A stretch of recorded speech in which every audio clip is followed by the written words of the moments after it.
시청자 여러분 안녕하십니까. 이영풍 TV입니다.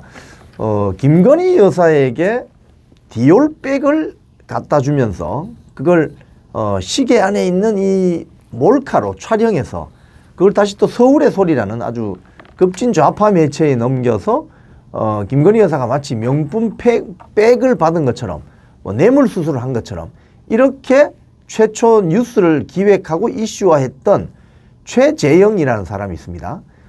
본인은 목사라고 하는데 뭐 목회 활동이 없는 걸 보니 목사 호소인으로 불러야 할지 뭐 통일운동가라고 불러야 할지 모르겠는데 이 최재영이라는 사람이 지금 검찰이 수사를 받고 있습니다.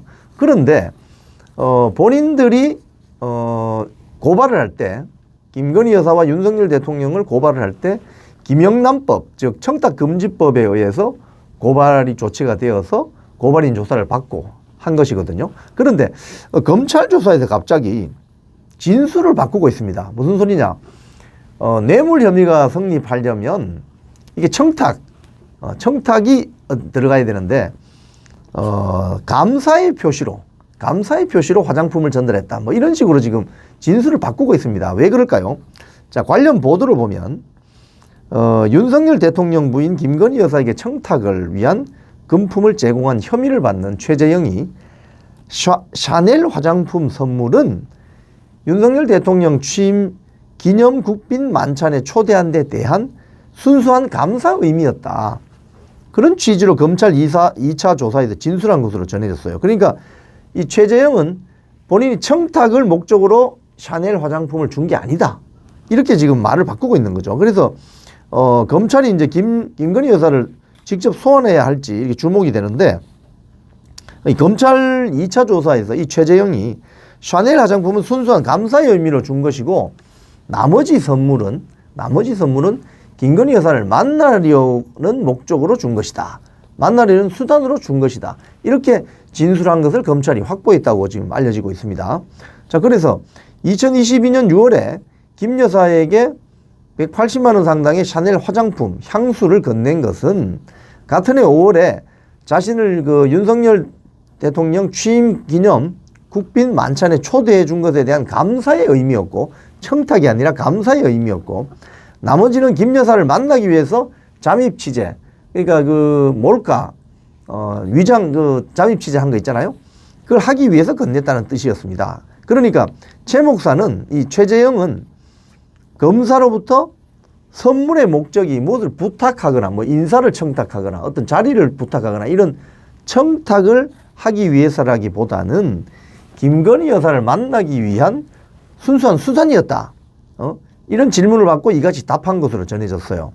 자, 그래서 최재영은 그 이후에 2022년 9월에 그 디올 파우치인가 있잖아요. 그걸 건넨 뒤에 지난해 7월과 9월 사이에 김건희 여사에게 통일TV 송출을 제기해달라고 청탁 혐의를 받고 있어요.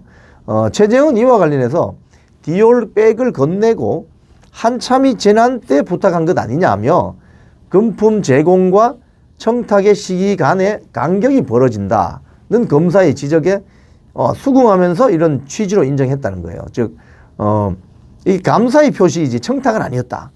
자, 지금 앞서 이제 인터넷 언론 서울의 소리는 김건희 여사와 최재영 사이에 그 카카오톡 메시지 내용을 공개하면서 최재영이 통일TV 송출 재개, 이 최재영이 미국에서 뭐 통일운동 한다고 하잖아요. 통일TV 송출 재개, 그리고 뭐 여러 가지 이슈들을 청탁했다고 주장을 하고 있는데 이 지금 최재영이 갑자기 청탁의 목적이 아니라 그냥 감사의 표시로 선물을 건넸다. 그 진술을 바꾸는 이유는 뭘까요? 최재형이 이제 공무원인 윤석열 대통령의 직무와 관련해서 청탁하기 위한 목적으로 김건희 여사에게 어떤 금품을 건넸다면 이건 청탁금지법에 딱 걸리는 겁니다. 주는 사람도 걸리고 받는 사람도 걸리고. 자, 청탁금지법은 공직자의 배우자가 공직자의 직무와 관련해서 금품을 받아서는 안 된다고 규정하고 있기 때문이죠. 형법상 뇌물수수죄는 공무원 등이 직무에 관해 뇌물을 수수할 경우 성립합니다. 하지만 최재형이 이렇게 말을 바꾼 것처럼 무슨 일을 청탁하거나 부탁하기 위해서 한 게 아니고 감사의 표시로 순수한 마음에서 줬다. 이렇게 되면 청탁금지법을 피해갈 수 있다고 생각하는 것 같습니다. 그래서 이 최재형이 지금 이 샤넬 화장품은 감사의 의미였지 청탁 의혹은 아니었다고 부정을 하는 것 같습니다.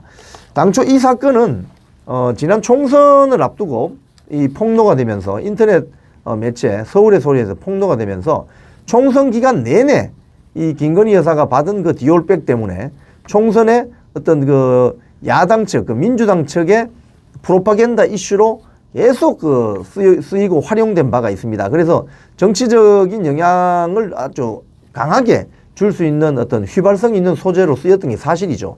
그런데 이제 정작 검찰 조사를 받고 처벌 받을 수도 있다. 본인들이 처벌받을 수도 있다는 그런 어떤 생각을 하는 것인지 몰라도 이 청탁이 아니었고 순수한 감사의 표시로 이 선물을 전달했다고 이게 진술을 바꾸고 있는 거 보면 최재형의 당초 목적은 윤석열 대통령과 김건희 여사에게 접근해서 그것도 함정 취재 형식으로 접근해서 청탁금지법으로 올가매려고 했다가 본인들마저 지금 공경에 처하자 진술을 바꾸고 있는 것이 아닌가 이런 어떤 의심이 들고 이런 어떤 지적이 나오기 때문에 앞으로 이 최재형의 진술 그리고 서울의 소리 관계자들의 진술 이 부분들을 앞으로 더 예의주시해 보면 이들의 그동안의 어떤 벌어졌던 일들에 대한 배경이나 속내를 잘 알 수 있을 것 같습니다. 지금까지 이영풍TV였습니다.